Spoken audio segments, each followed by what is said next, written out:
Hello, my name is Jaime Salvador Lopez Viveros.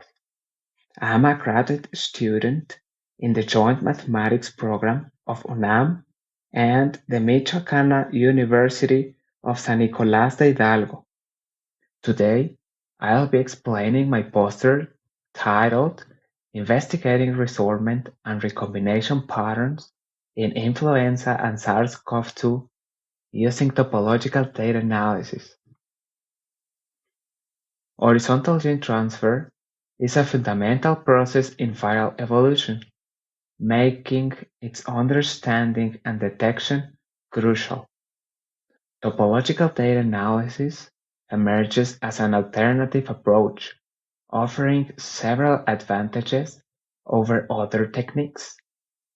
For example, ability to identify horizontal genetic exchanges between multiple organisms, low computational resource requirements, and capacity to read and study complete genomes and large segments, not just small portions. Persistent homology is the primary tool used in TDA. It's applied to a set of points in a topological space through the following process. First, assign a ball to each point, centered on the point with radius epsilon. Then gradually increase the radius over time t. After that, track topological features as the balls intersect. When two balls intersect, their center points connect via an edge. When three balls intersect, their center points form a triangle. When four balls intersect, their center points create a tetrahedron. Results are visualized using a persistence diagram, precisely indicating when these features appear and disappear.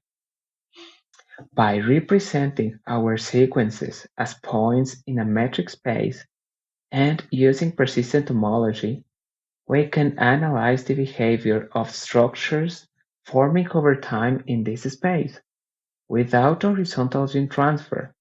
The result resembles a phylogenetic tree. However, if horizontal gene transfer has occurred, we find a hole in our diagram. Persistent homology allows us to detect and interpret these structures. For this study, we worked with influenza A and SARS-CoV-2 viruses. Let's start with influenza A. We downloaded sequences of influenza A strains H9N2, H7N9, and H7N3 from NCBI. Each genome was downloaded in 8 separate parts corresponding to the virus's segments. We aligned each part and then concatenated them, ensuring each sequence had the same size. This allowed us to use Hamming distance for comparison. We applied Hamming distance to compare each sequence, obtaining a distance matrix. This matrix was then used for TDA. Applying TDA to our concatenated sequences revealed two one-dimensional holes, which we interpret as evidence of reassortment between strains, and one two-dimensional hole, which we interpret as a triple reassortment event. Two articles confirm these results using different techniques. Interestingly, when we applied TDA to the sequences separately, we found no holes.